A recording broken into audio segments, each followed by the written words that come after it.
എല്ലാവർക്കും കേട്ട് കേട്ട് പഠിക്കാമെന്ന യൂട്യൂബ് ചാനലിലേക്ക് സ്വാഗതം. നമ്മളിപ്പോൾ 4-5 ക്ലാസ്സുകളിലായിട്ട് തിരുവിതാംകൂർ ഭരിച്ചിരുന്ന രാജാക്കന്മാരെ കുറിച്ചാണ് പഠിച്ചുകൊണ്ടിരിക്കുന്നത് അല്ലേ. അപ്പോൾ ആദ്യം നമ്മൾ ആരെ പഠിച്ചു? അനിഴം തിരുനാൾ മാർത്താണ്ഡവർമ്മ അല്ലേ. 1729 മുതൽ 1758 വരെയായിരുന്നു ഭരണകാലയളവ്. അത് കഴിഞ്ഞ് കാർത്തിക തിരുനാൾ രാമവർമ്മ ഏറ്റവും കൂടുതൽ ഭരിച്ചു അല്ലേ. കിഴവൻ രാജ ധർമ്മരാജ 40 വർഷമാണ് അദ്ദേഹം ഭരിച്ചത്. 1758 മുതൽ 40 വർഷമല്ലേ, 1798 വരെയാണ് കാർത്തിക തിരുനാൾ രാമവർമ്മ ഭരിച്ചത്. അത് കഴിഞ്ഞ് വന്നയാളാണ് അവിട്ടം തിരുനാൾ ബാലരാമവർമ്മ. ഒരു ബലവും ഇല്ലാത്ത ആളല്ലേ. 1798 മുതൽ 1810 വരെയാണ് ഭരിച്ചത്. ഭരിച്ചിട്ട് എന്താ ഉണ്ടായേ? തിരുവിതാംകൂർ പൂർണ്ണമായിട്ട് എന്ത് ചെയ്തു? ബ്രിട്ടീഷുകാരുടെ അധീനതയിലായത് ഇദ്ദേഹത്തിൻ്റെ കാലയളവിലാണ്. ബാലരാമവർമ്മ ഒരു ബലവും ഇല്ല. അത് കഴിഞ്ഞ് ലാസ്റ്റ് ക്ലാസ്സിൽ നമ്മൾ ആരെക്കുറിച്ച് പഠിച്ചു? നമ്മുടെ ആദ്യ വനിതാ ഭരണാധികാരിയായ റാണി ഗൗരി ലക്ഷ്മിബായി. 1810 മുതൽ 1815 വരെ ആദ്യ വനിതാ ഭരണാധികാരിയാണ് അല്ലേ. പക്ഷെ ഏറ്റവും കുറവ് കാലം ഭരിച്ച ഭരണാധികാരിയാണ്. അപ്പോൾ ഇന്ന് നമ്മൾ പഠിക്കാൻ പോകുന്നത് ആരെക്കുറിച്ചാണ്? റാണി ഗൗരി പാർവതിഭായ്. പക്ഷേ ലാസ്റ്റ് ക്ലാസ്സിൽ ഏറ്റവും അവസാനം ഞാൻ പറയുന്നുണ്ടായിരുന്നു മാറിപ്പോവാൻ പാടില്ല എന്ന് അല്ലേ. ആദ്യം വന്ന ആരായിരുന്നു? ലക്ഷ്മി ആയിരുന്നോ പാർവതി ആയിരുന്നോ? കൺഫ്യൂഷൻ അടിക്കാൻ പാടില്ല. ആദ്യം ആരാ വന്നേ? ലക്ഷ്മിഭായിയാണ്. ഗൗരി ലക്ഷ്മിഭായിയാണ് ആദ്യം വന്നത്. ആൽഫബറ്റിക്കലിൽ എൽ അല്ലേ ആദ്യം വരുന്നത്? Lakshmi, L for Lakshmi, L അല്ലേ ആദ്യം വരുന്നേ. അത് കഴിഞ്ഞല്ലേ പി വരുന്നേ, പാർവതി. അപ്പോൾ ആദ്യം വന്ന ആരാണ്? ലക്ഷ്മിഭായിയാണ്. അത് കഴിഞ്ഞിട്ടാണ് പാർവതിഭായ് വരുന്നത്. കണക്ട് ചെയ്യാൻ മറന്നു പോകാൻ പാടില്ല. അപ്പോൾ നമുക്ക് നേരെ എന്ത് ചെയ്യാം? റാണി ഗൗരി പാർവതിഭായിയെക്കുറിച്ച് പഠിക്കാം. അപ്പോൾ ലക്ഷ്മിഭായിൻ്റെ കാലയളവ് 1810 മുതൽ 15 ആയിരുന്നു അല്ലേ. ഇതെപ്പോഴാണ് സ്റ്റാർട്ട് ചെയ്യുന്നത്? 15 കഴിഞ്ഞു. അപ്പോൾ അടുത്ത് തുടങ്ങിയല്ലോ. 1815 ടു 1829 റാണി ഗൗരി പാർവതിഭായ്. 1815 മുതൽ 1829 വരെ, 1815 ടു 1829 വരെ. തിരുവിതാംകൂറിലെ ആദ്യത്തെ മുഴുവൻ സമയ റീജൻ ഭരണാധികാരിയാണ് റാണി ഗൗരി പാർവതിഭായ്. അതേപോലെ 1817 തിരുവിതാംകൂറിൽ പ്രൈമറി വിദ്യാഭ്യാസം സൗജന്യമാക്കി വിളംബരം പുറപ്പെടുവിച്ച ഭരണാധികാരിയാണ്.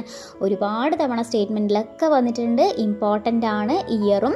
പ്രൈമറി വിദ്യാഭ്യാസം സൗജന്യമാക്കി വിളംബരം പുറപ്പെടുവിച്ചു പാർവതിഭായ്. പ്രൈമറി പാർവതി. 1817 പ്രൈമറി വിദ്യാഭ്യാസം പാർവതിഭായ് സൗജന്യമാക്കി. പിന്നെന്താണ്? ഈ 1817 വിദ്യാലയങ്ങളൊക്കെ സർക്കാർ ഏറ്റെടുത്തു. അപ്പോൾ എന്താണ്? വിദ്യാഭ്യാസം ഗവൺമെൻറ്റിൻ്റെ ഉത്തരവാദിത്തമാണെന്ന് പ്രഖ്യാപിച്ചു. വിദ്യാഭ്യാസം ഗവൺമെൻറ്റിൻ്റെ ഉത്തരവാദിത്തമാണെന്ന് പ്രഖ്യാപിച്ചു. അതേപോലെ തിരുവിതാംകൂറിൽ മരാമത്ത് വകുപ്പ് അല്ലേ, ഹജൂർ കച്ചേരി ഉണ്ടല്ലോ. ഹജൂർ കച്ചേരിയുടെ കീഴിൽ മരാമത്ത് വകുപ്പ് ആരംഭിച്ചത് ആരാണ്? പാർവതിഭായി ആണ്. പ്ലസ് എന്താണ്? സർക്കാർ ജോലികളിൽ ശമ്പളം ഇല്ലാണ്ട് ജോലി ചെയ്തിരുന്ന വ്യവസ്ഥ നിർത്തലാക്കിയതും പാർവതിഭായി ആണ്. പിന്നെ ഒന്ന്, ജാതി പദവി ഭേദമൊന്നും ഇല്ലാതെ എല്ലാവർക്കും എന്ത് ചെയ്യുക? വീട് ഓടുമേയാന്നുള്ള അവകാശം കൂടി കൊടുത്തു. എല്ലാ വീടും ഓടുമേഞ്ഞോ ഒരു പ്രശ്നവുമില്ല, പാർവതിഭായ് പറഞ്ഞു. ഓക്കെ. ഇനി ക്രൈസ്തവർക്ക് പള്ളികൾ കെട്ടുന്നതിനുള്ള സ്ഥലവും അതുപോലെ തന്നെ അതിനുള്ള തടി എന്ത് ചെയ്തു? വില ഒന്നും ഈടാക്കാതെ കൊടുത്തു. ക്രൈസ്തവർക്ക് പള്ളികൾ കെട്ടുന്നതിനുള്ള സ്ഥലവും വില ഈടാക്കാതെ അതിനുള്ള തടിയും ആര് കൊടുത്തു? പാർവതിഭായ് കൊടുത്തു. പിന്നെ സുറിയാനി ക്രിസ്ത്യാനികൾക്കിടയിൽ വിദ്യാഭ്യാസം പ്രചരിപ്പിക്കുന്നതിന് വേണ്ടി കൊല്ലം ജില്ലയിലെ മൺട്രോ തുരുത്ത് എന്ത് ചെയ്തു? വിട്ടുകൊടുത്തു. സുറിയാനി ക്രിസ്ത്യാനികൾക്കിടയിൽ വിദ്യാഭ്യാസം പ്രചരിപ്പിക്കാൻ വേണ്ടിയിട്ടാണ് കൊല്ലം ജില്ലയിലെ മൺട്രോ തുരുത്ത് വിട്ടുകൊടുത്തത്. അടുത്തത്, വേളി മുതൽ കഠിനംകുളം വരെയുള്ള ജലപാതയായിരുന്ന പാർവതി പുത്തനാർ പണി കഴിപ്പിച്ചു. അത് പിന്നെ നമുക്ക് പേരെന്ന് തന്നെ കണക്ട് ചെയ്യാം. പാർവതി പുത്തനാർ, പാർവതിഭായ് എന്നുള്ളത് കണക്ട് ചെയ്യാം അല്ലേ. അപ്പോൾ സ്ഥലം എവിടെയാണ്? വേളി മുതൽ കഠിനംകുളം വരെയുള്ള ജലപാതയായിരുന്ന പാർവതി പുത്തനാർ എന്ത് ചെയ്തു? പണി കഴിപ്പിച്ച തിരുവിതാംകൂർ ഭരണാധികാരി. സാധാരണ ജനങ്ങൾക്ക് എന്ത് ചെയ്യാൻ പറ്റി? സ്വർണത്തിലും വെള്ളിയിലും തീർത്ത ആഭരണം ധരിക്കാനുള്ള അവകാശം നൽകിയ ഭരണാധികാരി. സാധാരണക്കാർക്ക് എന്ത് ചെയ്യാം? സ്വർണത്തിലും വെള്ളിയിലും തീർത്ത ആഭരണം ധരിക്കാനുള്ള അവകാശം നൽകി.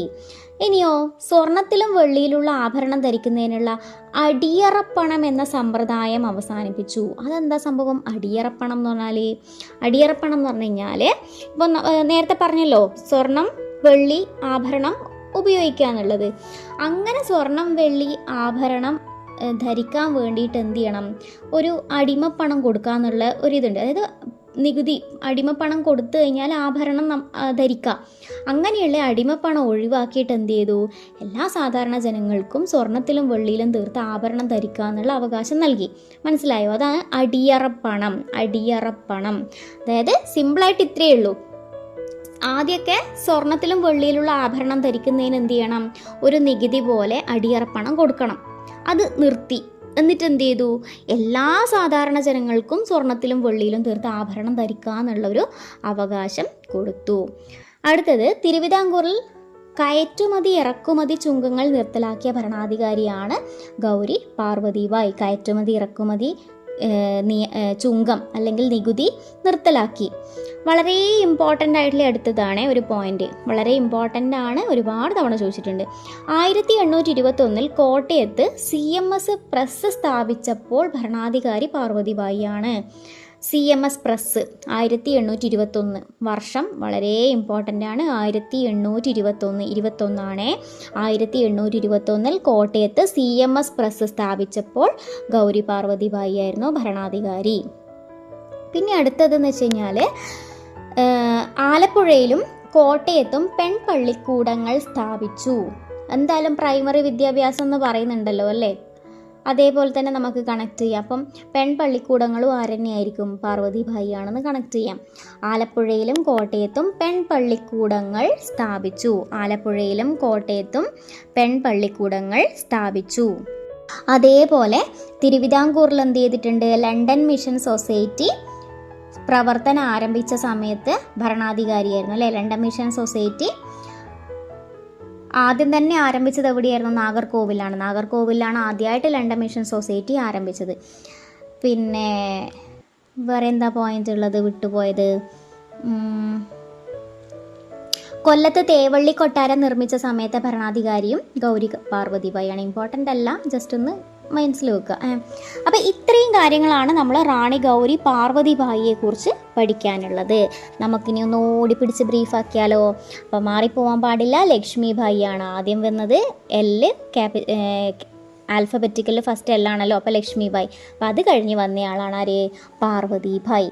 1815 to 1829 ആദ്യത്തെ മുഴുവൻ സമയ റീജൻ ഭരണാധികാരിയാണ്. പ്രൈമറി വിദ്യാഭ്യാസം സൗജന്യമാക്കി.